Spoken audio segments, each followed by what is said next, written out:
This podcast is sponsored by nobody. Hey dudes, welcome to Splat from the Past, the only 80s themed horror and sci-fi show where things can get totally radical. It's the last show of 2025, and I am going to do a deep dive year in review with Rachel Klahr. This is our third year in review show in a row. It's our fifth New Year show overall, but our third year in review overall. And we are going to deep dive my best, worst, and just okay interviews of 2025. We're going to talk about Christine Harnos, Stepfanie Kramer, Vicki Peterson Jon Cowsill, Diana Canova, Cynthia Stevenson, Annie Korzen, Rae Dawn Chong, Laurie Kilmartin, and finally Glen Eaton. And a lot of these interviews were great. One was not so great, and three were just okay. And it's going to be great to deep dive with Rachel these really good these mostly good interviews of 2025. Like I said, this is the last episode of 2025. I've got real toe curlers coming up to kick off 2026. Just you wait, and hopefully it's going to be a better fucking year, and the world is going to get a glimmer of hope, and we will all be just fine.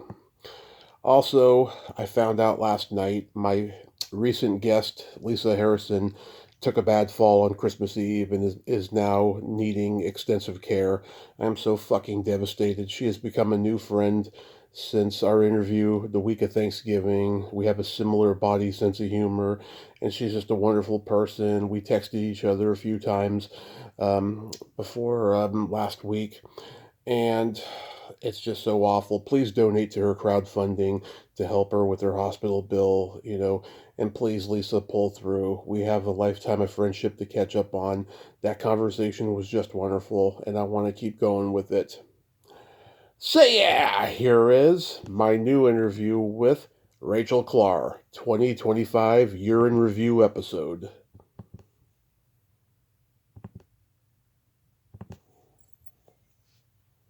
Hey, Tommy, can you hear me? I can hear you just fine. Perfect. I hear you just as well, also, though. How are you?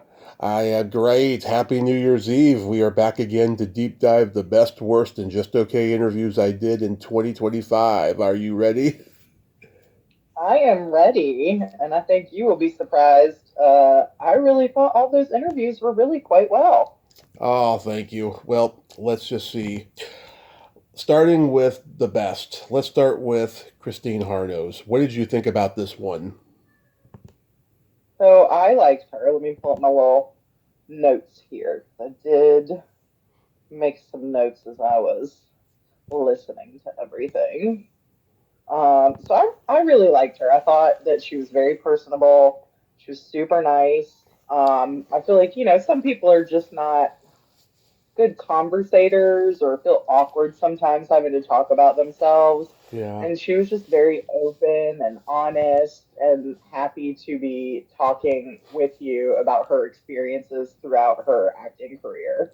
I loved how she was super honest about like her experiences with certain people in the industry. I feel like there's a lot of folks that Yeah. are very hesitant to speak out on people, and she didn't give anything that was,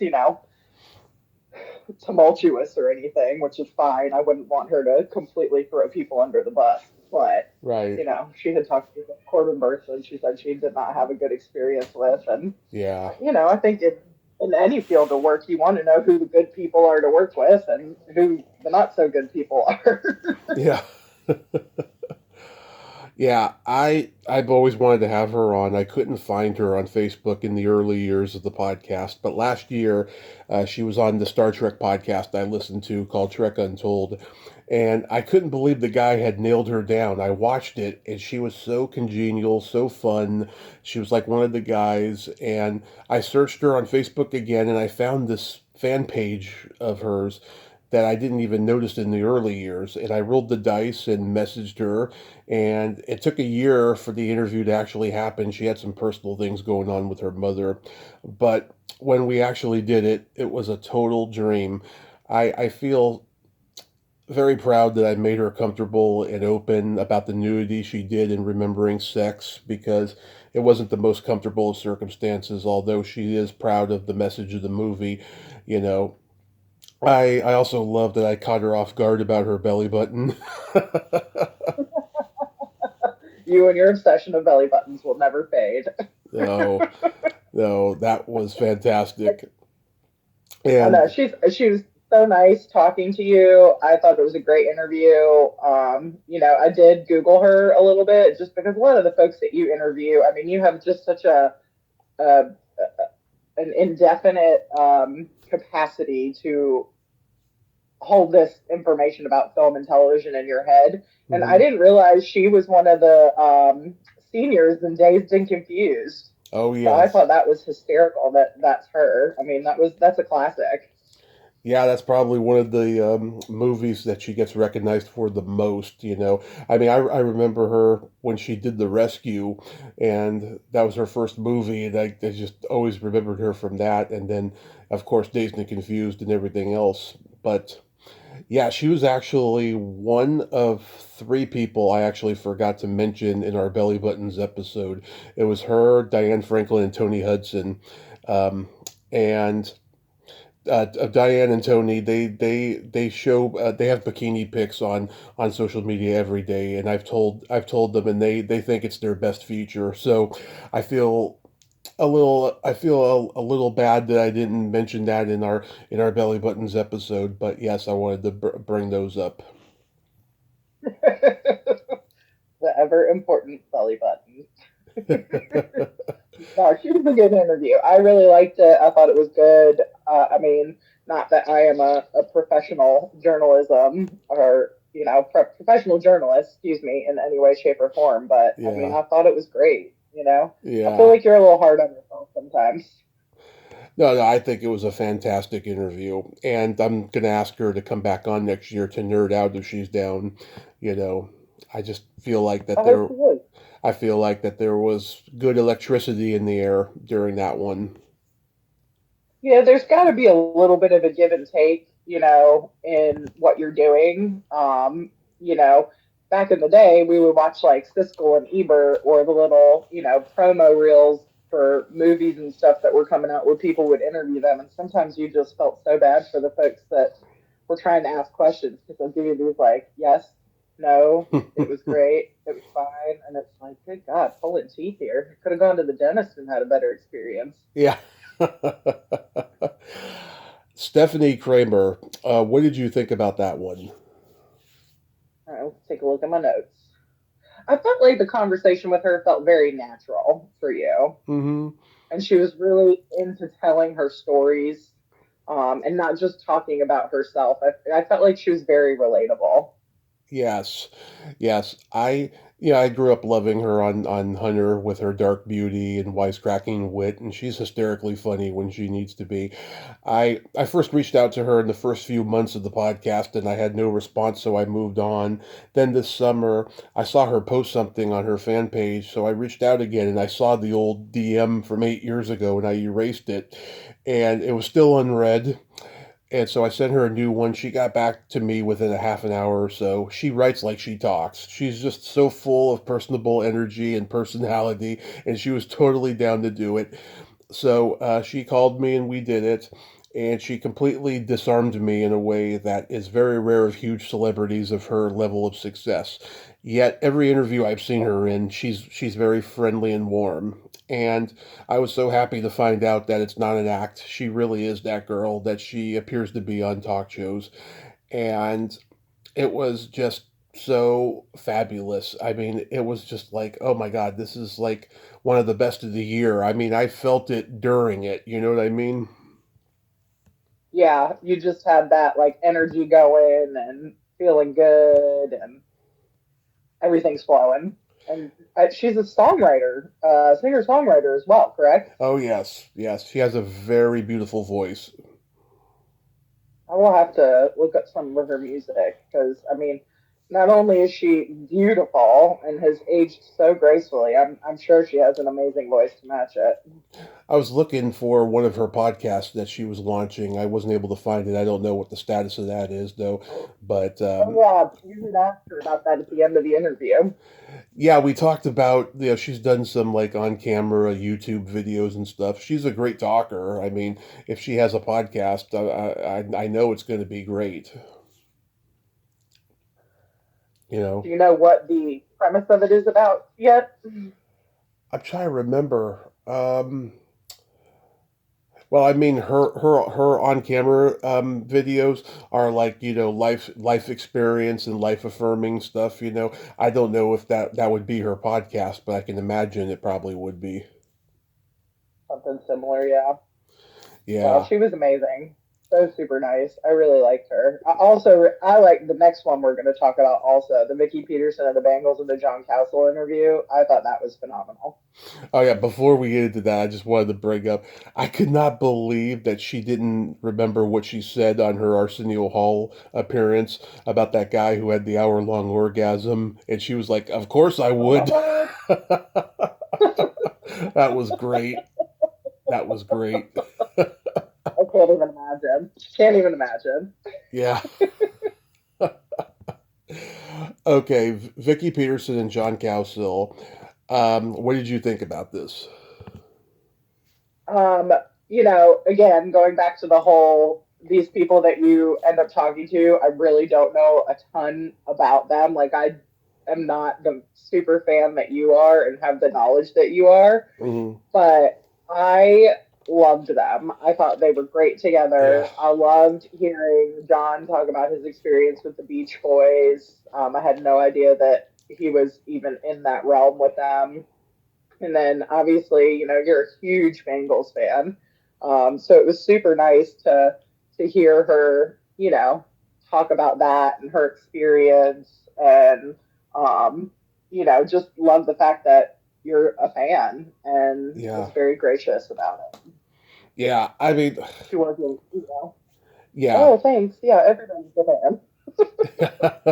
Yeah. I the Bengals are my favorite band, and I love the Cowsills. I had Susan on, and we did the review on that interview back in 23.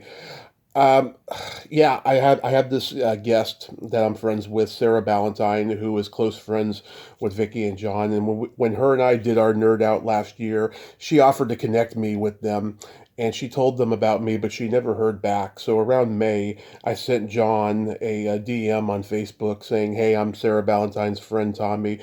She mentioned my podcast to you guys," and he was like, "Oh yes, I've been meaning to reach out to you.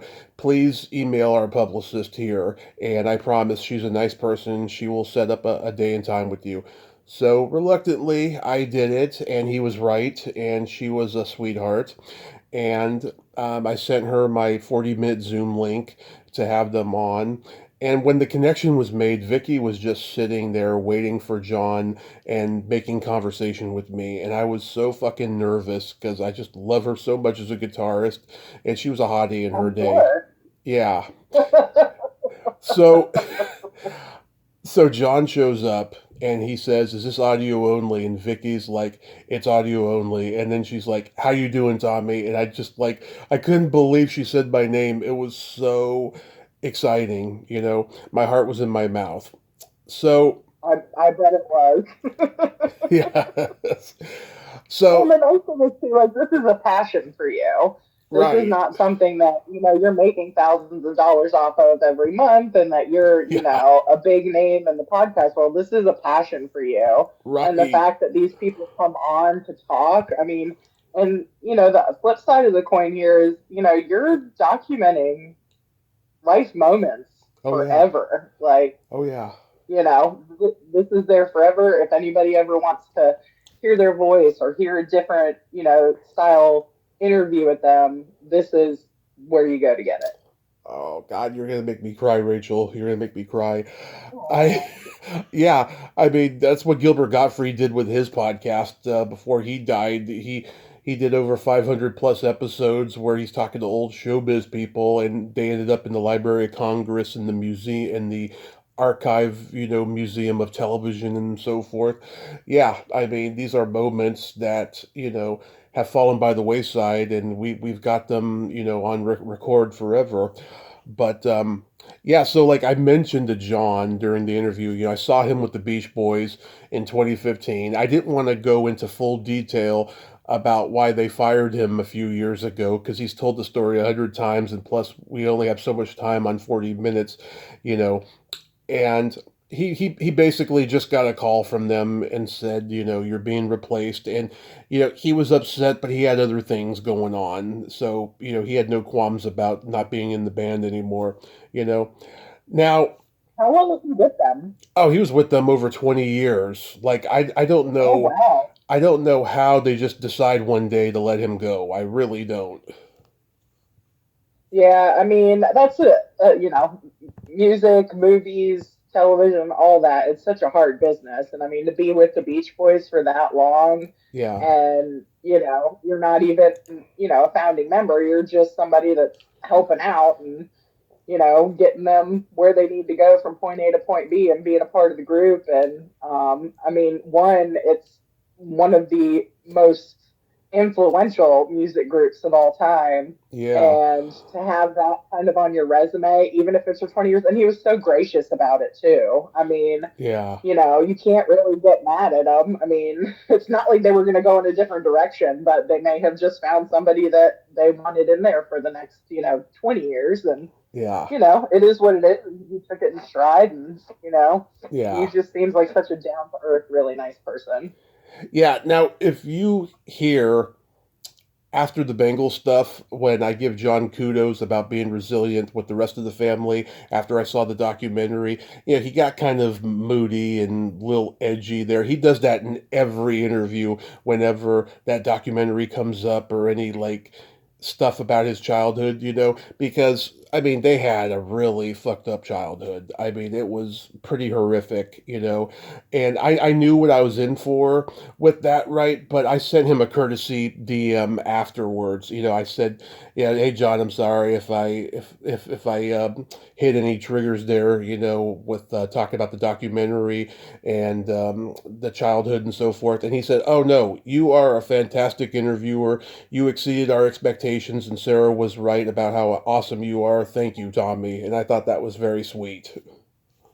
Oh, that is really nice, and that was nice of you to reach out and be like, "Hey, I hope I didn't step on your toes at all." I mean, Yeah, that's a tricky subject to he be talking hasn't. about, especially if it's one that they're not fond of talking about.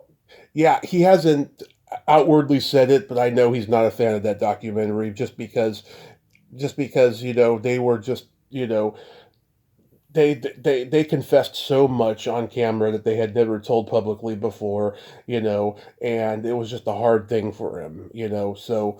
And him and the rest of the family, they loved the filmmaker, and I love her too, Louise Palanker. She's been on here twice, and she's a great lady. I saw her when I was in LA back in June. We gave each other a great big hug, but it was very hard going through that documentary, and it was right at the end of Susan's drinking days and stuff, and you could just see how broken she was at that time compared to the way she is now. Yeah.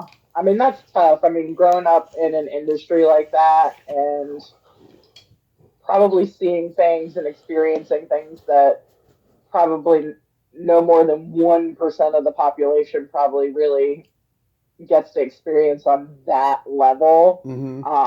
I'm sure it's traumatic. I mean, especially back then. I mean, look at now versus then. I'm sure it was way worse then than it is now.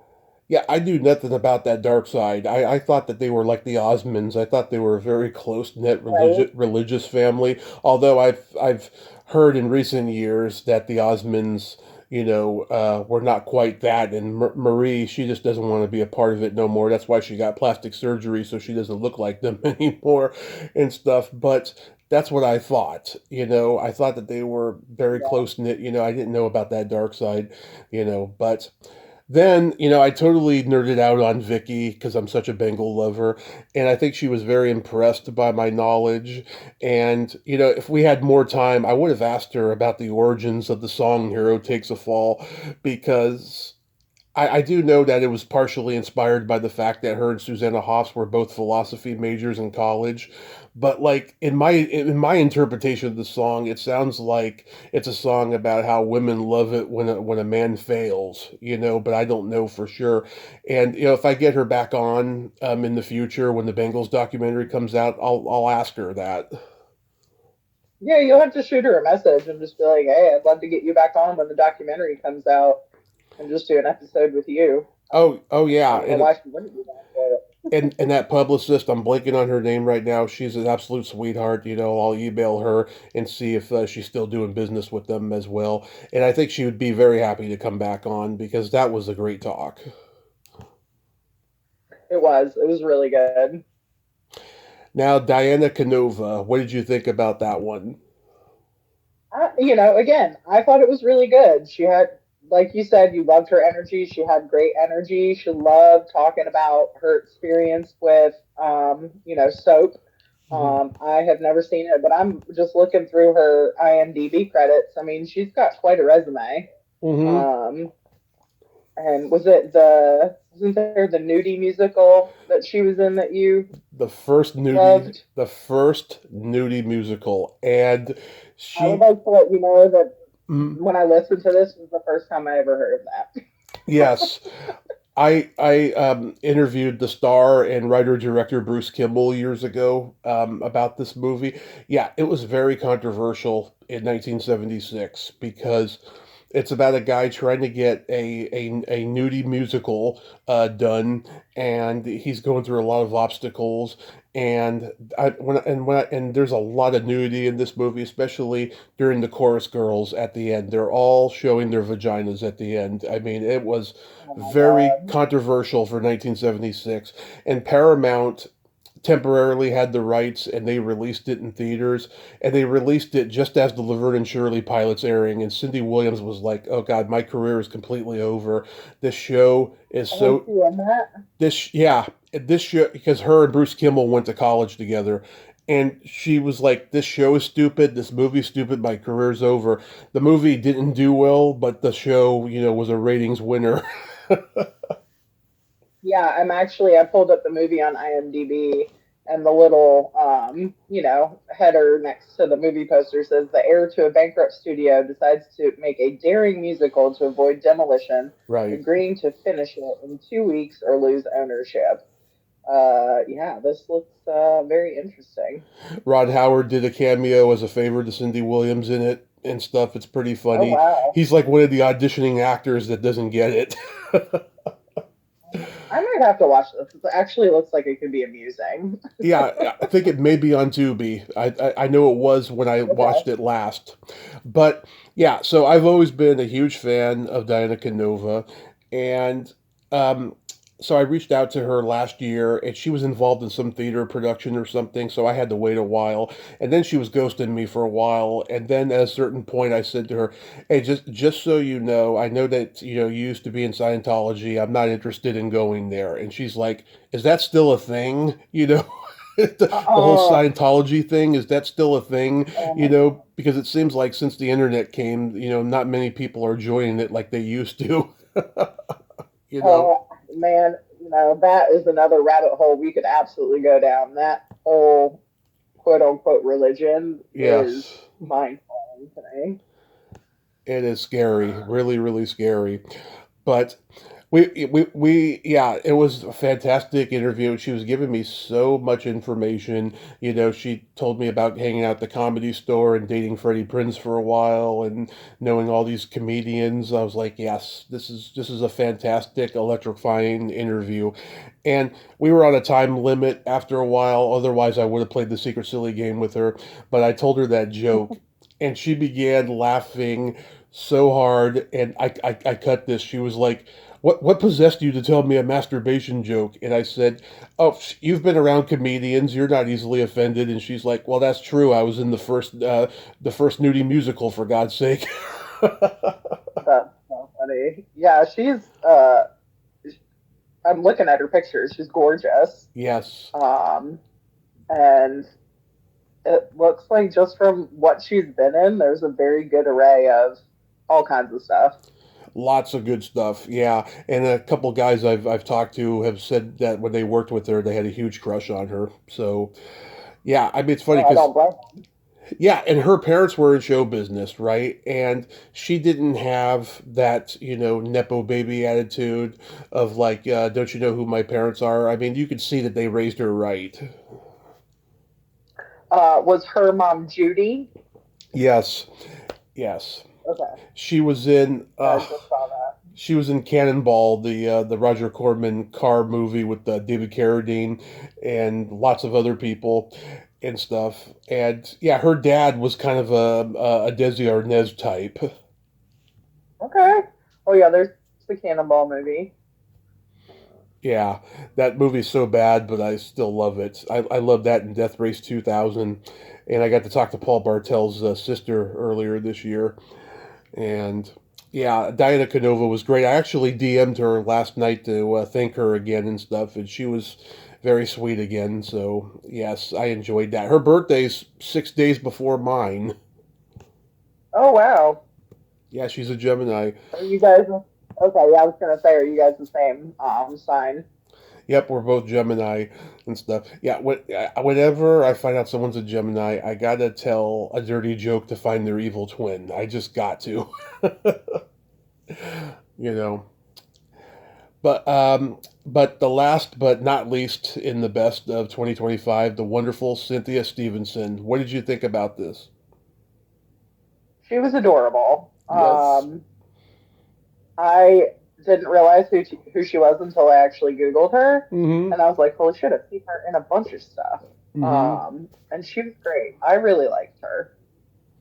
She had a huge, wonderful career, but then again, she was one of those people who did so much, and I think that probably kept her from being a huge, huge star. But to me, in my eyes, she is a huge, huge star because she's so talented. And yes, you're right, she is adorable. This was a big one for me. I've loved her since I was in junior high. Everything I saw her in, I thought, she should have been bigger because she's so hilarious. But I wasn't surprised to find out she's like so many of her characters in real life. But just like Stepfanie, I believe that. yes, and just like Stepfanie, she disarmed me and was so wonderful. She asked me questions, especially before we started. She was very interested in me. We had mutual friends that talked highly about me, and she read my bio and stuff, and she really admired me.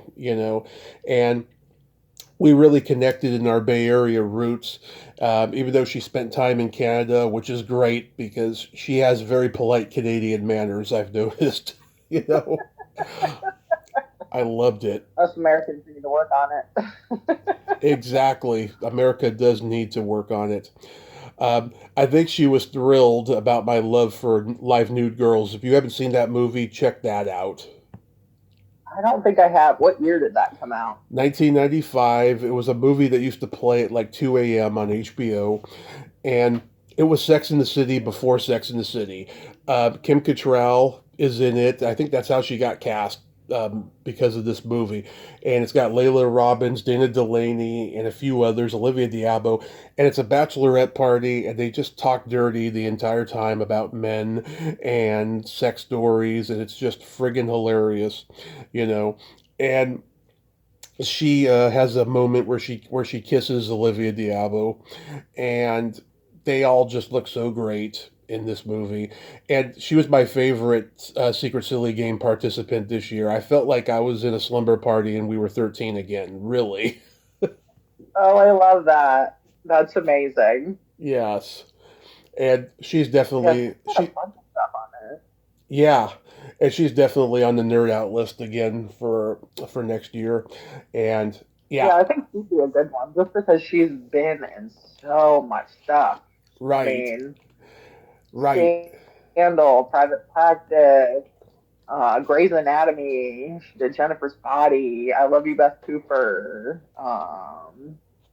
According to Jim, Air Buddies, Monk, The L Word. I mean, there's just such a vast 6 feet under, such a vast swing from one to the next. As far as it's not just all comedy that she does. My friend Stepfanie Hodge did the short-lived My Talk show with her, where she's like hosting her own talk show in her own living room, right? And Stephanie, I did not know she likes girls. She told me that she had a crush on Cynthia when they were making that show, and they changed in the same dressing room. I was like, "Oh my God, you naughty girl!" I had no idea. She's been married to the same guy for 30 years. She's been married to the same guy for Oh 30 years. wow. She's like, "Yeah, I've kind of liked girls here and there," and I was like, "Wow, that's so awesome." Yeah, I mean, it just happens. yeah, It's whatever life throws your way. It's not necessarily about what the person is, but who the person is. exactly. Because you know I'm bi, so. We support you, my friend. I know. I love it. I love it. Now, the only worst one I think this year was Annie Korzen. So you think that was actually a good one? Honestly, I don't know why you thought it was so bad. Like, tell me why you did not like it. I just thought Just she. in general. It doesn't have to be super specific, but I kind of thought she disrespected my fandom for the movies I was trying to talk about, and she just was making it all about herself, about how she feels about them and stuff, you know. Everybody knows her as Doris on Seinfeld, and the fact that she's become a TikTok star in her 80s, that's her greatest claim to fame. But I also knew her from Stardust Memories. I just remember seeing that shot of her in the restaurant while the kids won't shut up. They're just making so much noise, and her and the husband are just looking, are trying to enjoy their food, and they're just looking. I never forgot her from that. And yeah, she didn't want to talk about this old stuff. I never even seen the newer stuff that she's been in. And I just thought she was yeah. just making it all about herself, and it was hard for me to enjoy it after a while, and she really got under my skin, is what I'm saying. Okay. Well, I appreciate what you're saying. You experienced it firsthand, but as the listener, I did not think it was all that bad. I thought she paid you some really nice compliments. I do think she's just maybe old and crass, for lack of a better term, Yes, I and agree. so her delivery is not as maybe fluffy as it could be Yeah. for somebody talking to another human being. Um, but I didn't get the sense that it was really all about her. I laughed so hard when you pointed out that her book looks like you were like, you do realize that you look like Annie from Yeah. Annie, the musical on there, Yes, she and did. the font is very similar. And she was like, holy shit. She's like, I'm going to fire my people and hire you next time I want to do a book cover. Yes. Yes. I remember that. So I don't think it's as bad as you think it is. I thought there was some funny parts of it. I thought there were some kind of dry parts of it, but it was not like I didn't feel like she was trying to make it all about herself. I feel like that's just her age showing and being Hmm. in the business for so long. I mean, it's hard to stay relevant. You know, Yeah. look at all the competition that's out there just with social media for people to be famous. People now feel like, well, the best way I can, support myself is to be an influencer or try to go make it in Hollywood or New York City or, Hmm. be a famous dancer. And I think, her now in her, you said she's in her 70s or 80s. Yeah. Yeah, she's in her like mid to late 80s now. And there was Okay. there was a movie I really wanted to mention, but because I was just getting upset, I just skipped it. She did this movie called Rent Control. Brent Spiner, who played Data on Star Trek: The Next Generation, he plays this neurotic Woody Allen type, very un-Brent Spinery like. He has a mustache, Yeah. glasses, and he talks with a New York accent. And she plays his nagging wife that he cheats on for an 18-year-old girl. And I wanted to bring this movie up, but I wasn't going to get that from her after a while, so I just did not mention it. And I know she got a little bit nicer when I brought up Jack Shoulder and the fact that she worked with him on Alone in the Dark, because they're close, and Jack is a control freak himself, so I wasn't surprised they're close. But yeah, I mean, I don't know, it just wasn't one of my favorites. I did another interview, I believe it was the next day, with this guy Zach Hoffman, who he's the director of the movie that Pee Wee crashes the set to get his bike back in Pee Wee's Big Yeah. Adventure. And he went to the dentist earlier that day, and his energy was not very good. And I was like, "What?" I was like, what is up with this guy?" And then when he mentioned near the end that he was at the dentist earlier, and I was like, "Okay, that explains everything." Otherwise, I would have put that one on my list of the worst of the year. Yeah. But yeah, I feel like you probably could have rescheduled that one. for 2 days in a row, just like I had two bad interviews, and just like out of the two, this one was the one I thought was worthy for it. But overall, I've been getting really good interviews a lot lately, so that this is like the closest to a bad one I felt. Well, I didn't think it was, I wouldn't label it as bad. I Hmm. would label it as maybe just kind of average. I wouldn't label it in the bad category. And I think you could have gotten her to talk about all those old school movies. I think, in the instance where you are talking to somebody who's, been there, done that, I mean, at Yeah. this point in her life, she has no fucks left to give. I mean, Right. she's in it to win it at this point, so to speak. I mean, we all have, an expiration date, but, she's up there. So, I mean, I think you could have, if you had gone to her and said, like, hey, let's talk about some of your classic work, like old school classic work, and maybe opened up the Hmm. door that way and been like, what are your favorite ones of like movies from, like, maybe give her a date and said, like, 1975 and before. Maybe that would have worked. I think Maybe. you could have opened the door that way. And I know it's hard to think on the fly like that sometimes, but Hmm. I don't. I think she would have been open to talking about it, but I think you probably were starting to kind of shut down because you were getting frustrated. Yes, and God, in that movie, the Misfit Brigade, that B action movie that she did that her husband produced, she plays a prostitute in that, and she like gets down on her knees to give a blowjob, and it's so hilarious. She's a person who's always looking upset. She never smiles, but she smiles in this moment, and it's so funny. Yeah, she got the RBS, the resting bitch face. Exactly. Okay, now the Just Okay interviews. Rae Dawn Chong, what did you think about this? So I have more mixed feelings about that interview than I do the last one. Hmm. So I mean, she was very sweet, but I felt like at times she was trying to like be your therapist, Hmm. and like, I don't know, this was not one of my favorites. I mean, it was okay. I could listen to it, but it was not my favorite. First off, she's like that in every interview. I'll tell you. Is she okay? Yes, because she's doing the life coaching and spirituality crap that so many actors that can't get work nowadays do, which drives me crazy. It's just another extension of acting, in my opinion. Yeah. But so okay, I mean, she's an icon of my childhood. My brother had Beat Street and Commando on VHS. We watched those tapes until they wore out.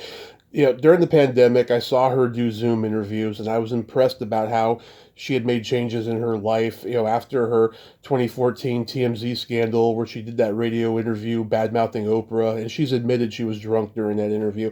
She's just been doing this life coaching thing and just improving on herself.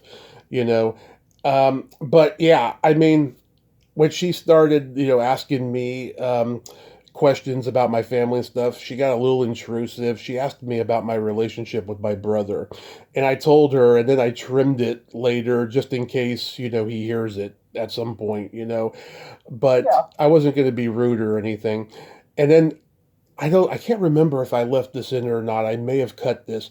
There was a point we're talking about a movie, and she says to me, just out of the blue, "What's your mother's name?" And I was completely off guard by that, and I'm like, Donna. And she's like, "Hello, Donna," in a very low voice. And I'm thinking, what the fuck is up with her? It was It sounds like weird. she might have been drunk again. I don't think so. No, because when she was drunk in that radio interview, oh, she was just she had no fucks to give, and she was just a completely different person. She was actually a real bitch when she was drunk in that interview. But here she was Yeah, sweet. I just got. I mean, she was nice for the most part. It was just very awkward how she like would respond to some questions. How she was trying to like Hmm. be your therapist and like I don't know. She seems like somebody to me that if I walked up to her on the street, it's going to be one of two reactions. Like, she's either going to be the nicest thing you've ever met, or Hmm. she's going to be the worst experience you've ever had with a celebrity.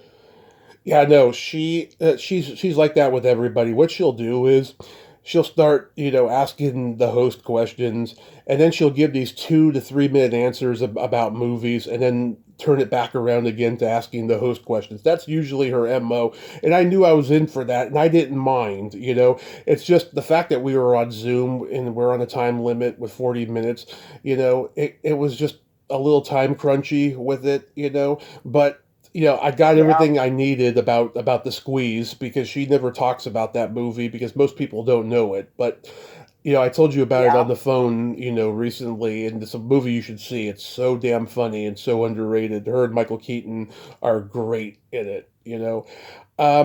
But yeah, so after I said to her, time goes by fast, at the end there, right? She said, "Hey, Tommy, I just got a signal that we're getting kicked off in 1 minute. Are we going to continue?" And I said, "Yeah, I'd love to talk for at least 10 more minutes if you can." And she said, "Sure." And so I sent her another link, and it didn't work. And then she tried for a half an hour to send me links, and we just kept going back and forth for a half an hour. And then finally, she gave up, and she just sent me an email saying, she enjoyed her time very much, but she has to go and stuff. And I was like, okay, all right. Yeah. I would have asked her, if she smokes pot like her dad does. I would have maybe played Yeah, she this. didn't really seem to want to talk about her family too much. I've heard her talk about them in certain interviews and stuff, and it's a complicated relationship, but she has a lot of love for her dad, even though it's Oh, complicated. okay. Yeah, yeah, and maybe play the secret silly game with her, but I'm satisfied overall, and I don't know if it's good, bad, or what, but it's my Rae Dawn Chong experience.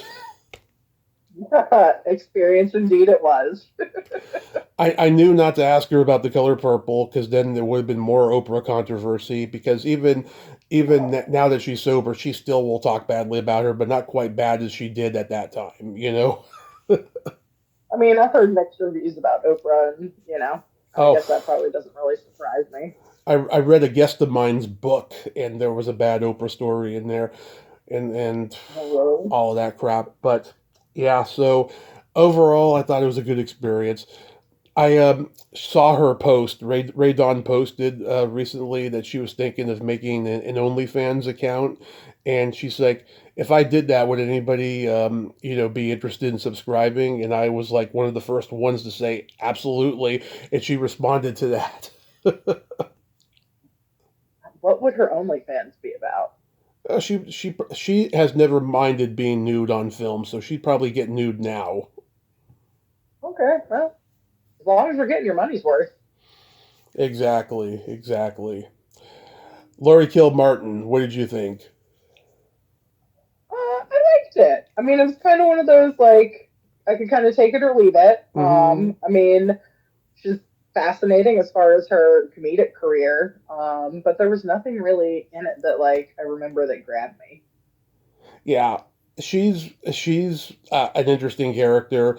She's been a comedian forever, and she's from the Bay Area. I saw her once do open mic, and I think I told her afterwards that I enjoyed her set. That's like in my early years of stand up. I It's a little vague in my mind, but she was always like a mythic presence of the Bay Area that was always talked about and stuff. And like she's got this eccentric ADHD like energy, and usually when she does podcasts, she usually keeps the conversation one-sided, and I tried to, relate to her with our Bay Area comedy roots and stuff, but I don't know. I mean, it's funny. Her partner on her podcast, Jackie Cashian, she's a pop culture nerd, and she's like super busy. Like I would have had her on the podcast to nerd out with, but like I thought, maybe because they're friends, maybe they're both nerdy, right? But then, as it turns out, Yeah. it wasn't the case. You know, Well, that's all right. Maybe you can still get the other one. maybe I could get her on. Worth asking. Yeah, and we got disconnected at one point, and when she called me back, she was like, "How much longer are we doing this?" And I was like, 10 more minutes, and she's like, "Perfect." And I was like, "Oh God, maybe this is a disaster in her eyes." I mean, yeah, I wouldn't call it a disaster. Hopefully, she didn't think of it as that, but it wasn't super memorable. Definitely an okay one. I think when we did the Secret Silly game, though, I really indulged her comedian freakiness, so that's a good thing. I would agree. I feel like she enjoyed that part. Yeah, I mean, I emailed her afterwards and thanked her again. I didn't hear back, but that's okay. That's okay. Yeah. I do recommend her special. Her special is hilarious. I'll check that out. I do love a good comedy. Absolutely. And then finally, Glen Eaton. What'd you think? Um, he was very down to earth, Hmm. very nice. But when you guys started talking about the convention scene Hmm. and him saying that he's only really done a couple because he just, he can't tell some kid, hey, that picture's $10 Yeah. or however much he would charge for it or whatever. And so you kind of just like once you heard that story from him, you kind of understood his the conversation that he was having with you. Like he's not, the type of actor that, wants to sit down in a chair and talk with somebody about what he does and Hmm. his roles, for hours on end. He is just a normal guy who loves acting. And yeah, and I also got the sense that he really was Johnny U at that point in time because I heard him on a podcast that I used to be semi cordial with the hosts. I'm not anymore. And he wasn't as open with them as he was with me. I noticed. I didn't know that he was Barry Gordy's girlfriend's brother. Had no idea, you know. But I got the sense that he really was Johnny U at that point in time because he said that Barry had to like direct him. Michael Schultz did not direct him. He didn't even communicate with him, and he said that he didn't talk. Yeah, He didn't talk to anybody on set. And so I'm guessing he really was that guy at that point in time. yeah. I mean, he has fascinating stories, and he is a good storyteller. Yeah. Um, but I really just related to him on a level that I don't want to say I felt bad for him, but like I understood. It's almost like having stage fright. It's like you want to go do it and you love doing it, but it scares the crap out of you. So, I really just felt like he was trying to be a normal person in a world where it's very hard to be a normal person. Hmm. But he seems to have accomplished that and he's quite happy, which is amazing. Did he say he had stuff upcoming that he was working on? I can't remember that part of the conversation, but I'm sure he I did. no, it's okay. But like he's living his life the way he wants to live it. He Yeah. acts, and it's not for the fame and notoriety. It's for truly enjoying what he does. I mean, he was talking about how he had was it college he had gone to, and he ended up dropping out, but the Hmm. drama teacher was like, come back anytime, even though you're not enrolled in school anymore. Those are the things that make a difference in kids' lives.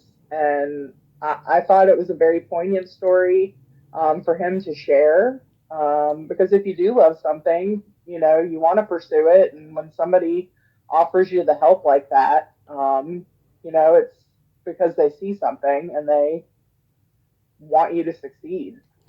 And he had that Yeah. opportunity.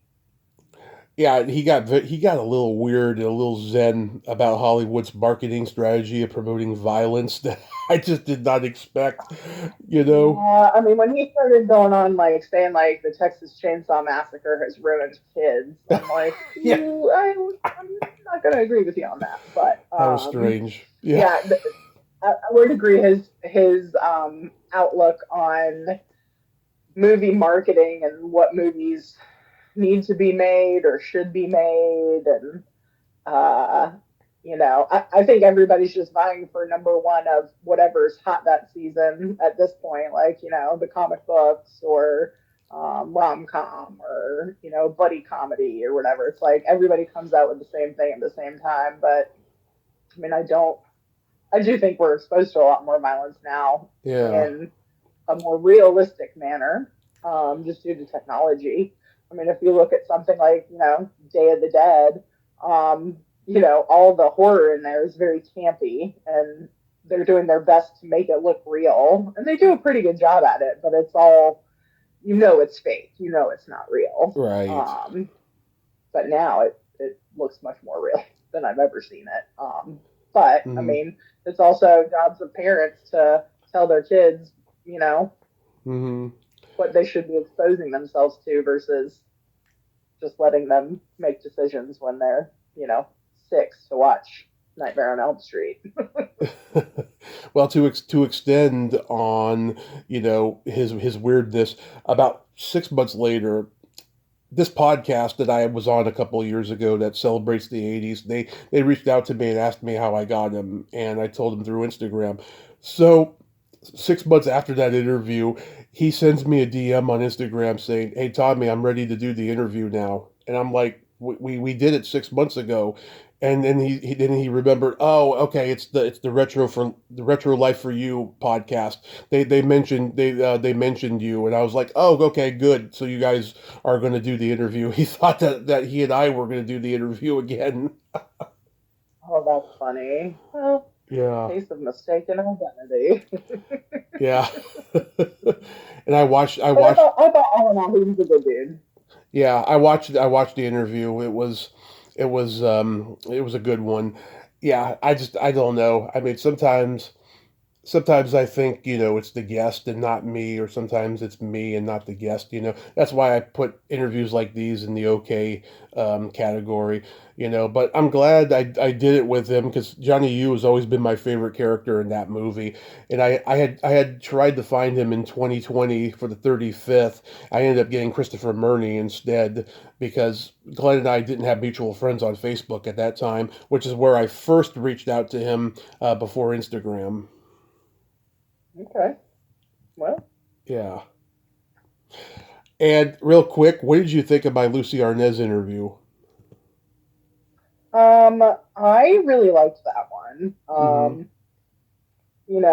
I know we all want to know like what her parents thought because they were just, in such a different stratosphere, but I could hear the frustration in her voice Yeah. when you were asking her questions like, did your mom like this? Did she do this and whatnot? Yeah. But I mean, she's fascinating. I didn't realize that those children were in the business. So learned something new. Yeah. She has. But I thought she was great. She told some good stories. You asked some good questions. I mean, a lot of things in there I would not have known. Yeah. She's been fighting hard her whole life to have her own identity. But I think at this point now, I think she embraces being Desi and Lucy's daughter and stuff. And I think she knows now she's never going to get out of it. So even with the frustration in her voice, I think she still wouldn't have it any other way. Agreed. 100% agree. You I know, mean, it's your birthright, so to speak. Yeah, but You that can't first escape that it. that first half, when we're talking about the jazz singer and the Black Dahlia, I know she sounded super happy and enthusiastic, and I really did mean it, Agreed. that she has her mother's comedic gift with just the things that she can do with her eyes that are just hilarious, and her facial And that's such a expressions. nice compliment. I Yeah, mean, her mom was a legend, and, I mean, yeah, you can always compare somebody to their parent, but I thought it was her thought on, your kids, and half comes from mom, half comes from dad, but the what you're going to do when you grow up, is something that you form over the years. And she was able to, do it on her own and be that talented. Her Yeah. parents didn't give her talent. I thought that was a good point. And, then you compliment her saying that, she has the comedic timing that her mother had. I mean, that's a lovely thing to say. Yeah, and I got really emotional when I was telling her about that anecdote about my coma at the end. I was just I knew when I found out that she was gonna do when she was gonna do the interview, I just got so emotional because I knew I had to tell her that. And Yeah. I feel a little bad. I forgot to mention Joan Rivers because Joan Rivers was also one of the names that my mom said I mentioned, but she gets the idea. And it was just so emotional for me. And I had interviewed her former sister in law Linda Pearl like 7 months before that, and she was wonderful. That was a wonderful interview as well. And we talked a little bit about Lucy in that one as well and stuff. And yeah, I mean that was a great interview. And when she was like talking about her upcoming projects, we got cut off at the end. I'm so glad I got new landline phones now, and that won't happen anymore because that happened a lot in the last year. Yeah. Well, you will not have to worry about that anymore. But yeah, I loved her energy. She is her own individual person aside from her parents, but Hmm. she does have an amazing legacy, and she's done a really good job of keeping that up. And are her kids in the business? I don't know.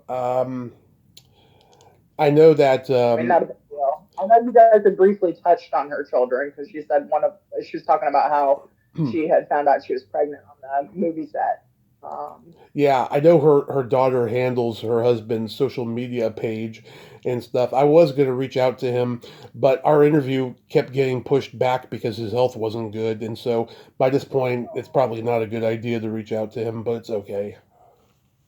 Yeah, it'll be all right. You know, not unless I see him do one in the future, and then I'll reach out. You know. Yeah, there we go. Now I So what's got on tap for 2026, Tommy? I got Ann Cusack coming on the Nerd Out finally.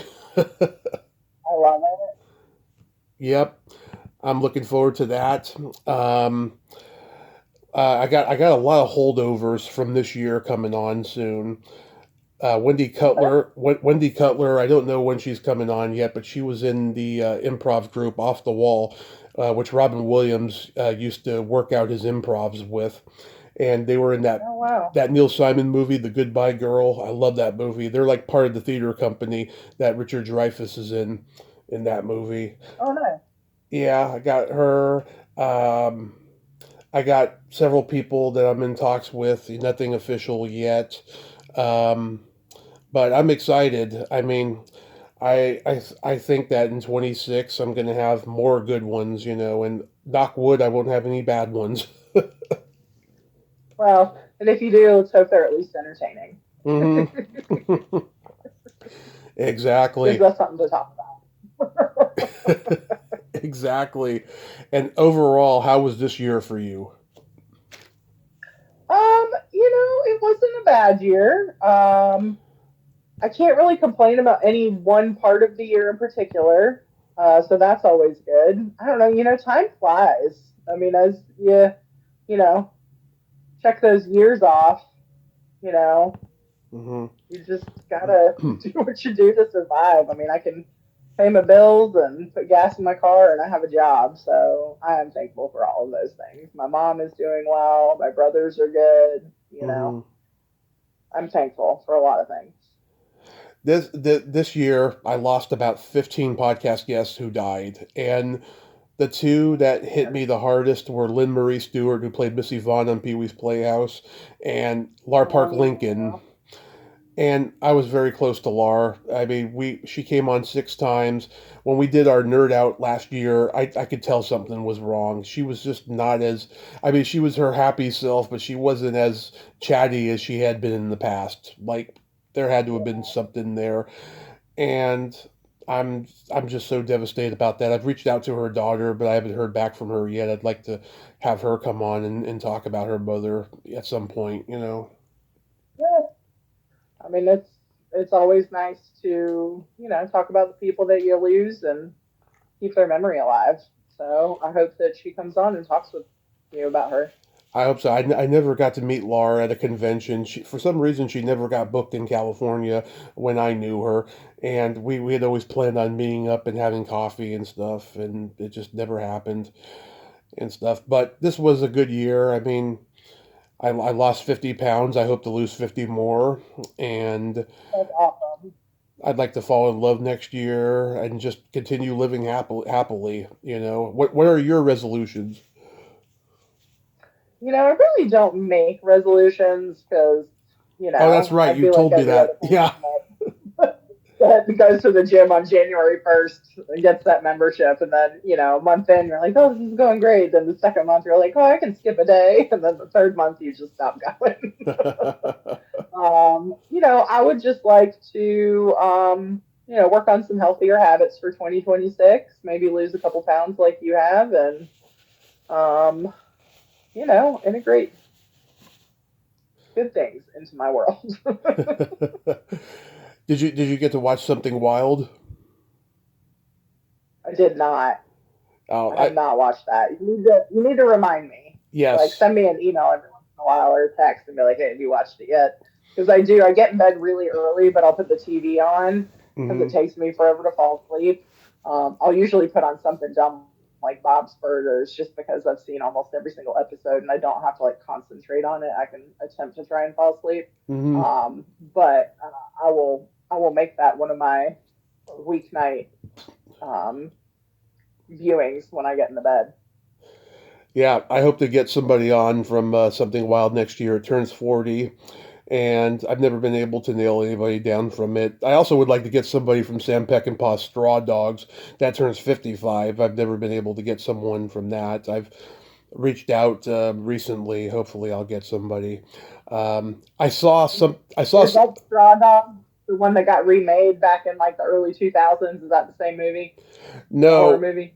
no. It's Dustin Hoffman is a nerdy Vietnam veteran who's being terrorized by a gang. Oh, Jesus. Yeah, a very different movie that I'm thinking of. Yeah, no. The best way to describe it, it's like Taxi Driver with a little bit of Gran Torino. Oh, okay. That sounds entertaining. Yeah, it's 1971. I think it's Sam Peckinpah's most underrated movie. It's not a western, of course, but it's a pretty good thriller movie. And oh, I saw your dad in this pilot that Chris Elliott did called Action Family. Yep. That's an oldie but a goodie. Yeah, it's funny. I have only in recent years found out that Cinemax had comedy specials back in the day because when we first got Cinemax in 1990, the comedy specials were done, but they had the Cinemax comedy experiment for like 4 or 5 years, and I'm finding all these gems on YouTube, and that was one of them. And I was cracking up when I saw your dad in that, and that's Dean Martin's youngest daughter. Yeah, and then the little kid is Seth Green, Yep, Seth Green. which is nuts. Absolutely nuts to me. And I forget that. But yeah, I remember when that came out. My dad let us watch that when that came out. And he just might have had a copy of it on VHS, but we did watch that and we thought it was hysterical. We still think it's hysterical. We love that. Oh yeah, it is hilarious. And I told my dad about it, and he cracked up. I think he said he was going to go watch it. You know what I would love to find? Hmm. Dad did an SNL short, Really? I think in the 80s. Yes, where he played a seal hunter in the middle of Manhattan and he was killing ladies in seal fur coats. I don't remember that It's one. funny. Huh. I wonder. I have a picture of it. I'll have to send you a picture of him and his costume for that, because I do have it. I wonder if Gary Weiss directed it. I don't know. He directed I've tried to Google it 6 ways to Sunday, and I have never been able to find it anywhere. It was either Gary Weiss or James Signorelli. They did all the shorts and commercial parodies for Saturday Night Live. And I did an interview with Gary Weiss back in 21, and he was kind of a jerk. But That's a bummer. yeah, but yeah, I mean, that was a really, really funny show. And yeah, and then Chris Elliott did another one for them. I haven't watched it yet, but I thought that was brilliant. Yeah, my dad took me to see Cabin Boy when I was 10, and just like, you know, I had seen Get a Life before that, but like that really cemented my respect for Chris Elliott and just what a comedy genius he was. Yeah, Chris actually lived in the same town that we lived in back in Connecticut. Hmm. So I think his kids went to my high school and all that stuff. They were a couple years younger than I was. Yeah, one of them's on Saturday Night Live. I don't think she's on it anymore. Okay, but she was for a long, long time, I remember. Yeah, she was on there for a good while. Like, I would say 5+ years. Might have been closer to 10. Nice, nice. Do you have any New Year's plans? So I am in Virginia. It is very cold here. And I'll probably be in bed by 9 o'clock. Yeah, just the usual low key at the house. I'm probably gonna go to the store with my mom now and go get apple cider for me tonight. Oh, They had this deal now where they got like 4 little bottles in a pack, and I was like, oh, that's pretty cool. My own personal bottles of apple cider. So we got that for Thanksgiving and Christmas, and we'll see if they have any for New Year's Eve. If not, I'll just get 2 big bottles. there you go. Yeah. Everybody likes some good apple cider. You get the sparkling kind, obviously, right? Oh yes. I mean that's basically the only one that they have. Oh, they do have that nasty unfiltered one that's not carbonated. Yeah. Yeah. I don't drink Correct. that crap. No. I'm not a fan of really apple juice anything. Really? Oh, yeah, I don't like apple juice itself. Apple juice to me, if you open that in my presence, it makes me want to vomit. It literally smells like piss to me. It is gross. Really? I always thought it was Go ahead. I think the movie was it My Little Monster with Howie Mandel and Fred Savage. Oh, Little Monsters? Yeah. I remember that. Where he pees in the apple juice in the middle of the night in the fridge and puts it back in the fridge for the bully the next day. So I think once I saw that, I associated urine with apple juice, and it smells that way to me. I can take like a sip of apple cider or maybe sparkling apple cider, but like I'm not like gonna be like, yeah, I'll take a nice tall glass of apple juice. Ryan's gonna be so pissed. I remember that. Yes. Yeah. I always thought it looked like piss. I never really thought it smelled like it. Well, next time you open some apple juice, maybe your brain will just be like, oh, it does smell like pee. Rachel was right. Hopefully I haven't ruined apple juice for your olfactory senses. No. Sometimes with food that can ruin it for me, but not with a drink, really. No. Because it's just liquid. It's just liquid. I mean, what we drink eventually becomes piss, so it's not too far removed. True, that's very true. Rachel, I love you. I hope you have a happy new year, and thanks again for another year in review. And we'll talk. You're so welcome, my friend. Yes, and we'll talk again soon. Be safe, and yeah, even if you just stay home tonight, have some fun, have sex with the boyfriend or something. I'll tell him that. Yeah. All right, Tommy. Well, you guys enjoy your new year. Good luck in 2026, and we'll be in touch. Absolutely. Mwah. Love you, friend. Bye. Love you. Bye-bye. Well, there you have it. Rachel Klahr. Ain't she a sweetheart? Oh my god, she is my friend and I freaking love her and she cracks me up. And that was a great year in review. And yeah, again, I didn't have a whole lot of bad ones this year. This was a fantastic year and I'm so looking forward to next year.